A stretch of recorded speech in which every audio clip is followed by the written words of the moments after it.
I am Hashim Al-Barra. It is one of Asia's longest armed conflicts, and now the Sri Lankan government is convinced the end is near. On Sunday, President Mahinda Rajapakse announced the military was on the verge of wiping out the Tamil Tiger rebels, also known as the LTTE. The rebels have been fighting for a separate state for Tamils in Sri Lanka. They started out as a military group, but slowly they began controlling parts of the island. At the height of their power, about a third of the country was under the LTTE. Earlier this year, the Sri Lankan government launched an offensive against the rebels and claimed to have crushed many of their strongholds. A narrow strip of land on the northeast coast of the country was declared a safe zone for civilians to escape the fighting. And this is exactly where the last of the rebels are supposedly hiding. Any attempts to capture the tigers could threaten the safety of the civilians in that strip. The UN estimates up to 150,000 people are trapped there, but the government insists the number is less than half, about 30 to 40,000. The government has rejected international calls for truce, which they argue would allow the rebels a breathing space to regroup and continue the bitter war. In London, hundreds of protesters blocked a major bridge near the Parliament, demanding Sri Lanka halt its military assault in Tamil areas in the north of the country. The protesters gathered to draw attention to the situation of the civilians who are caught in the middle of the fighting. UK Foreign Secretary David Miliband said there should be a humanitarian ceasefire to allow civilians to leave the danger zone.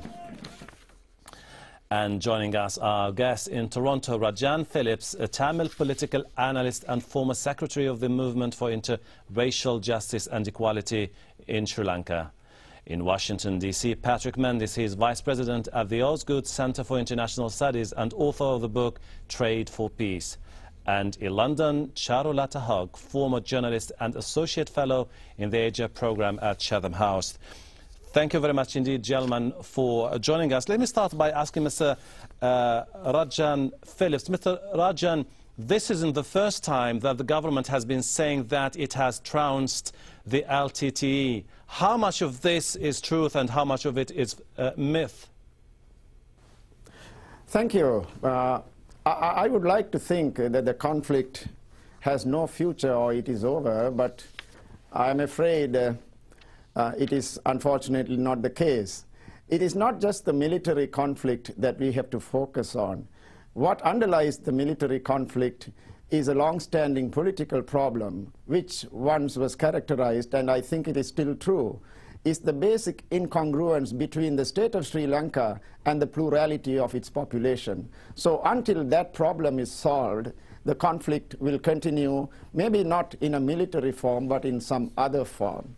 So if the government says that the conflict is over, that creates the illusion that what we have to deal with now is a post-LTTE hypothesis. I think that's the wrong assessment of the situation. All right. It is the ending of the conflict and the Tamil political problem that we have to focus on. Let me include Mr. Patrick Mendis. Mr. Patrick Mendis, as you've heard, Mr. Rajan is saying that the reality is much more complex than saying this is just the beginning of the end. We should look after that.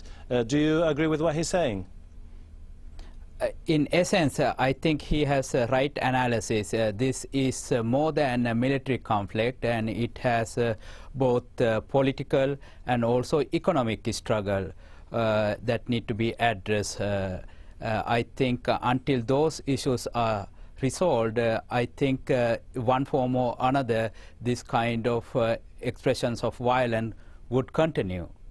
Okay, let me talk to Charu. Charu, both Rajan and Patrick seem to accept the fact that the LTTE has been dealt a huge blow. Do you think that this is seriously going to impair their ability for the future? Well, it definitely means the end of the LTTE as a territorial force.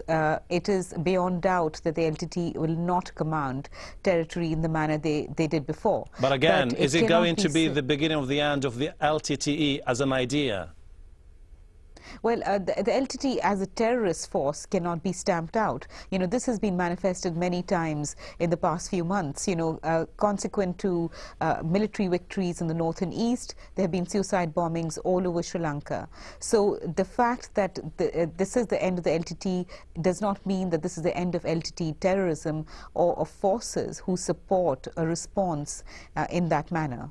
Mr. Rajan, again, you have the LTT saying that they might accept an internationally brokered peace process, but they are saying that they will never accept any peace deal which would entail surrendering their arms. Isn't this a sign that the LTT feels stronger than before? I think the strength, if at all, if there is any strength to be attributed to the LTT, it is a reflection of the negative position, politically negative position, that the Sri Lankan government is unfortunately taking in spite of its military successes. So far to date, we have not heard anything from the government spokesman about what it intends to do on the morrow of its long-heralded victory in political terms. So to the extent the government insists on a position of Sri Lankan sovereignty, unitary constitution, and LTT terrorism, it is more than likely that the LTT and its supporters, wherever they are, will continue to insist on traditional Tamil homeland, Tamil self-determination, and Sri Lankan government's genocide. I am using explosive terms, but this is what the two sides are bandying. And until there... Thank you.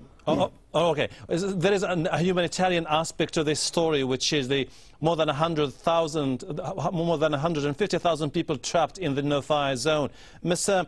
Patrick Mendis, why isn't the government willing to cease fire to provide for a humanitarian corridor?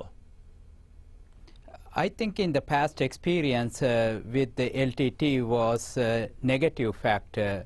I think contributed to this situation with the government because in the past they rearmed and retrained and recaptured the areas they lost during that ceasefire period. Given that experience, I think a government is not in a position to repeat it any longer. So I think this is one factor that convinced the government not to have a ceasefire because it was not very successful.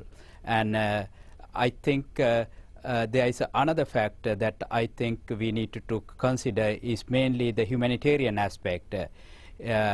Because of the cost of the innocent civilian, government need to intervene or get the international NGO to support and provide the medical emergencies for the civilian. It has to come to some kind of reconciliation through the government acceptance of international NGOs support. Okay, Charu, aren't you concerned that because of the international support that the government of Rajapakse has, it doesn't seem to be very sensitive to the humanitarian aspect and it continues pounding the areas where thousands are trapped?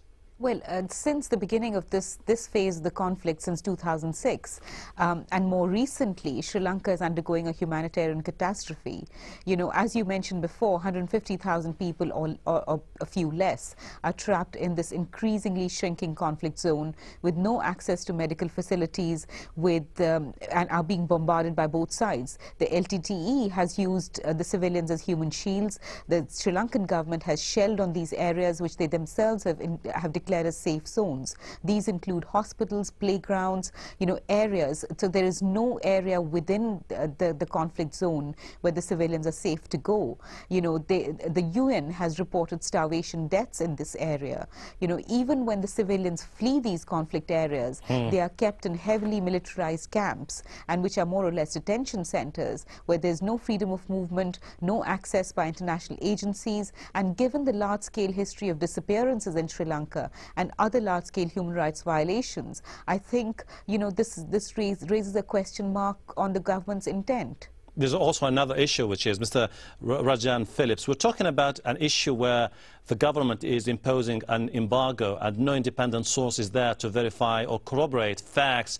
Aren't you concerned that truths might be lost forever or concealed, at least by the government, or who knows, by the rebels? It certainly appears to be the case. But that's the whole point, as has already been mentioned. You know, there has been the experience previously that during ceasefires or peace negotiations, the allegations have been that the LTTE rearmed itself and regrouped itself. And but at the present time, I think by all assessments and the observations by all assessments, the government is at a much superior position militarily and territorially.